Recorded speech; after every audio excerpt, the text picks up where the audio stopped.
Pardonnez-moi, je suis en train de me faire un petit thé. Bonjour les amis. Alors, je crois que vous allez regarder là, l'interview du Tarpembien. Pas mal, non? À Marseille. À votre.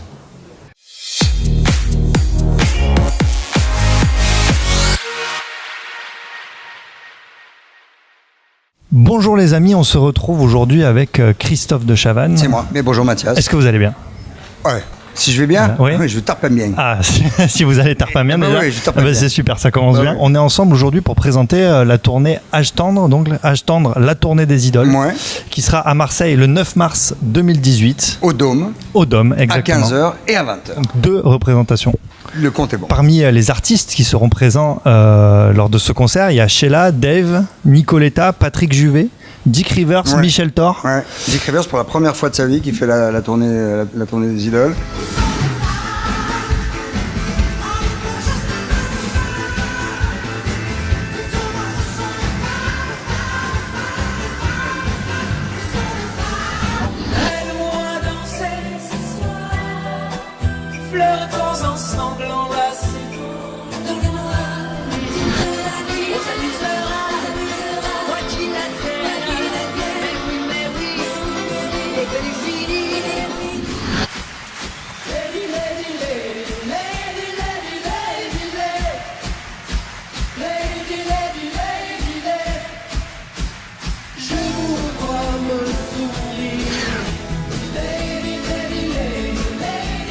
Richard DeWitt, il était une fois, qui fait un medley génial avec plein de tubes. J'ignorais même qu'il en avait autant. Et puis après, il chante J'ai encore rêvé d'elle avec une petite choriste à nous qui s'appelle Stella, qui a une voix géniale. Et quand elle apparaît comme ça, elle vient du fond du noir.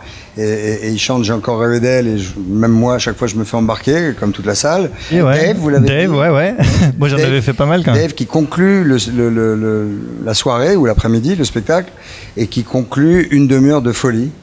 C'est un one-man show à lui tout seul. C'est incroyable. Franchement, je le connais depuis très longtemps. On est plutôt copains dans la vie. Et ce qu'il fait, c'est vraiment, vraiment épatant. Et les gens partent de là avec une espèce de banane parce que pendant une demi-heure, il a mis le feu. Il m'a proposé un truc à Amnéville qui n'était pas prévu dans le spectacle, où il se prend une guitare et il joue avec la salle. Ils sont morts de rire pendant 8-10 minutes. Ouais. Donc on a ce petit moment de gros humour rigolo qui marche à fond. Et puis on a un phénomène comme Dick Rivers qui ouvre le spectacle avec sa personnalité incroyable. Donc les fans, ils sont comme des oufs parce qu'ils l'adorent et qu'il se produit pas beaucoup. Donc c'est génial. Moi j'ai vu des hommes 4 fois comme vous, avec des robinets de larmes, d'émotions qui me serraient la main comme ça. Chacun, je vais vous dire, a un tour de chant, plus ou moins court en fonction du nombre de titres, qui est vrai. Alors d'abord tout est en direct, il n'y a pas de tricherie, y a pas, les musiciens jouent en live, 2 fois 2h30 précisément, pas 3 heures, pas 4 heures, c'est 2h30. Mais ça c'est pas du playback, c'est du live. Zéro playback pour personne, les chanteurs chantent et les musiciens jouent et c'est un nouveau spectacle par rapport à l'année dernière, ça n'a rien à voir. Ces artistes se produisent devant des milliers de personnes, on produit cette tournée pour que les artistes chantent devant des milliers de gens, donc il faut qu'il y ait des milliers de gens, absolument, pour qu'elle perdure. Et ces artistes, c'est quand même... Pardon, je fluide.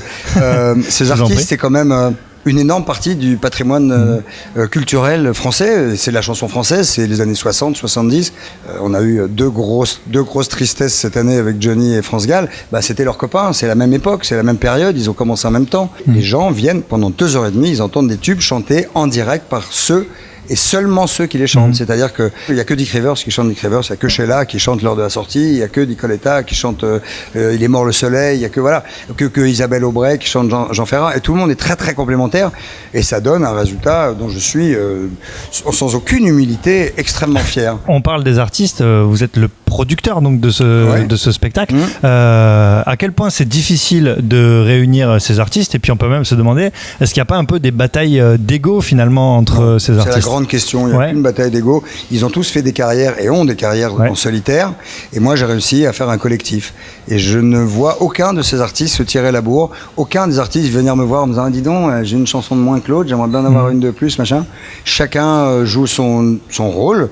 Je suis le boss du truc, donc voilà. ils ont la gentillesse de me faire confiance. Quand on a une proposition, c'est pas un ordre, c'est une proposition. Alors après, s'ils sont pas d'accord, on essaie de s'expliquer et puis de voir au mieux du mieux pour que ça rejoigne l'esprit et la patte artistique qu'on veut mettre dans cette tournée qui n'a rien à voir avec celle d'avant. C'est pas un gala avec un chapelet d'artistes, c'est un spectacle avec un début, un milieu, une fin, une mise en scène, des lumières incroyables. Moi, je fais ce métier depuis 30 piges pour partager des colères, des peines, des joies, de la rigolade, de la déconne ou de l'artistique.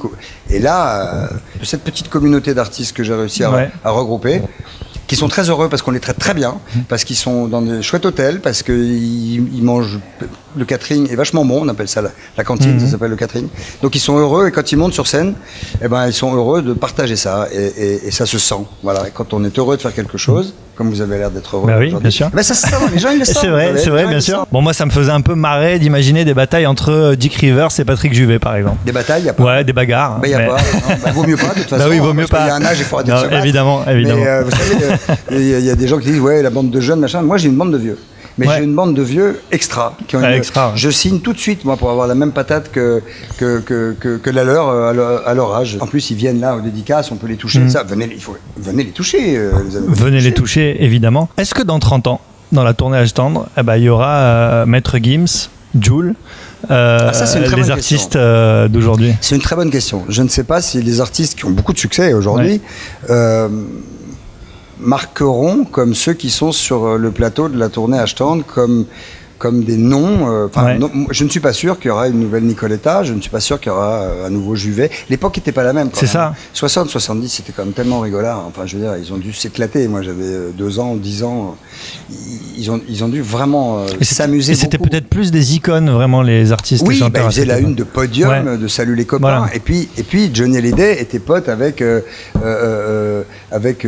Juvet ou avec Nicoletta ou avec Stone. Ils sont tous issus de cette période 60-70. Alors il y en a qui avaient un peu plus de succès que d'autres, qui sont devenus des énormes vedettes comme Johnny, mais c'était des copains. Une question un peu plus personnelle, j'ai tapé votre nom dans Google, j'aime bien faire ça quand j'interviewe quelqu'un, je tape le nom dans Google et je regarde qu'est-ce qui sort dans les premiers résultats. Alors ce qui sort, c'est que visiblement vous avez annoncé l'arrêt de l'émission The Wall et ça a été démenti par TF1, ça.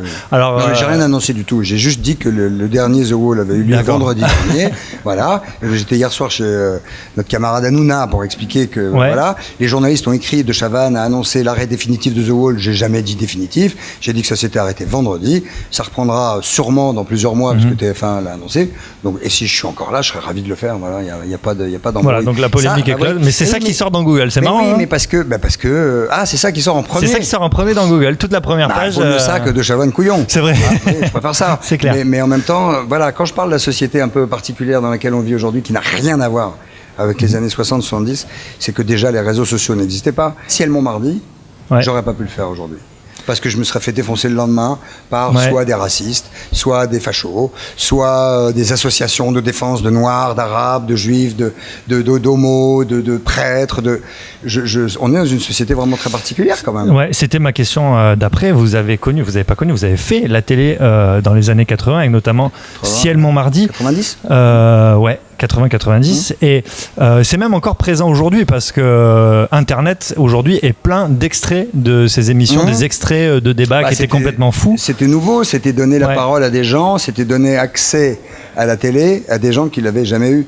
Et en fait, grosso modo, le succès, parce que c'était un succès, enfin je ne veux pas me brosser avec ça, mais c'était 75% de part de marché. Alors, il y a moins de chaînes, mais c'était dingue, on faisait 5 millions de personnes à minuit, ça n'existe plus.